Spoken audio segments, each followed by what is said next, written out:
keyword outline.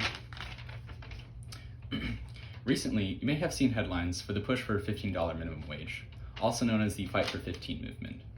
In a nation that is increasingly affected by income inequality, low-wage workers see the Fight for 15 as a way to level the economic playing field. And raising the minimum wage is an important issue because it affects the lives of the low-wage workers, businesses, particularly small businesses, as well as consumers. And hopefully by the end of the speech, you have a better understanding of the perspectives of the stakeholders that are affected by the minimum wage.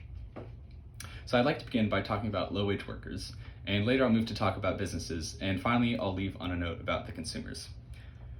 So everyone knows that the federal minimum wage is absurdly low, currently set at $7.25 an hour, far below a livable wage, and it hasn't increased since 2009, meaning that it's actually been decreasing because of inflation. So in a CNBC interview, Douglasha Nicholson gives us a glimpse of what it's like to live on a minimum wage. She stated, "You can be doing everything right and it's still not enough. Every day is a constant struggle." And Nicholson had recently made minimum wage, but recently has also had that wage increased to $8.60 an hour. And she tries to use that wage to support her kids. Currently, she's dependent on her mother and the government for survival though. She's homeless and lives with her mother and tries to pay rent whenever she can.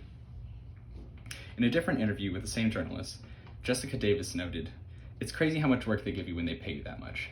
She was upset with how difficult or physically demanding her jobs were, and also with how understaffed the places she worked in were, which made the jobs even worse.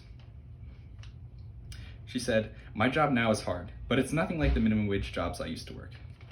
So as someone who has worked both low-paying service jobs and in cushier office jobs, I can personally attest to the difference in difficulty between the two. I've always found that my low-paying jobs, or the service jobs particularly, were more physically demanding, required more focus, and overall were just more difficult. I worked as a busser in downtown Austin, and my shifts would often not end until 1 or 2 in the morning, and additionally you were faced with scrutiny if you had to miss work for any reason, even if it's school or health related, which overall did not contribute to a healthy work environment. So overall, I can't imagine what it's like for people that are dependent on these jobs to survive. But obviously raising the minimum wage would remedy this issue for low-wage workers, but ultimately the cost is just passed on to the businesses. The businesses that are most affected by raising the minimum wage is small businesses. So Colorado bakery owner and small business owner Andrea Knight talked with NPR's Audie Cornish about the effect of raising the minimum wage on her business. So in Colorado, in 2016, they voted to increase the minimum wage, and it's set to increment every single year until it reaches $15 an hour. Knight had this to say on the topic. "Every year, you kind of have to grapple with, am I going to raise my prices? Do I have to cut out the quality of goods? Or do I take the hit myself?"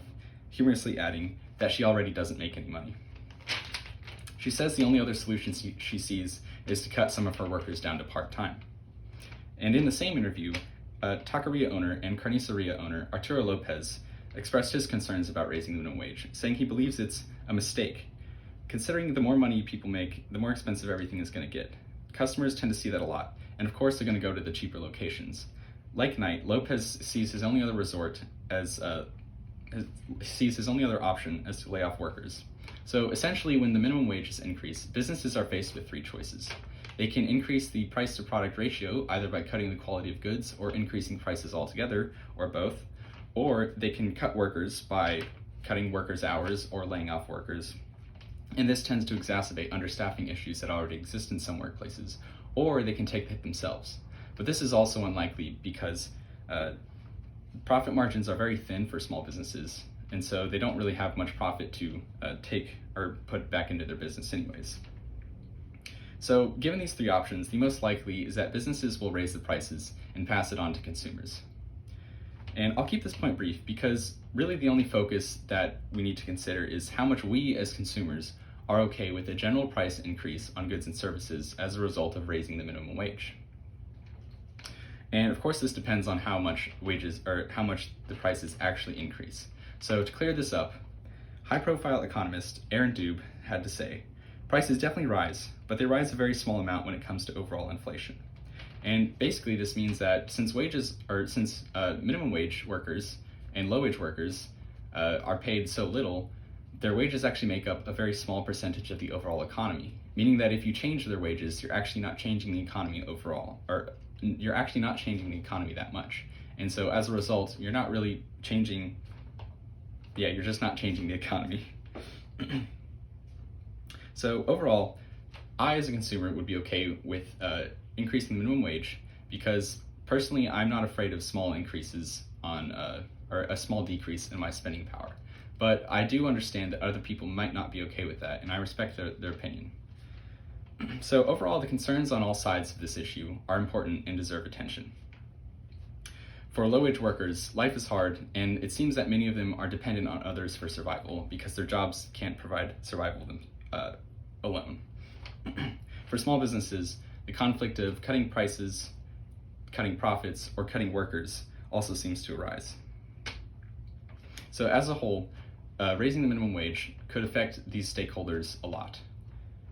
And with all this political, or because raising the minimum wage is such a political hot topic, I hope that this speech has cleared up any misconceptions that you might have had about it. Thank you.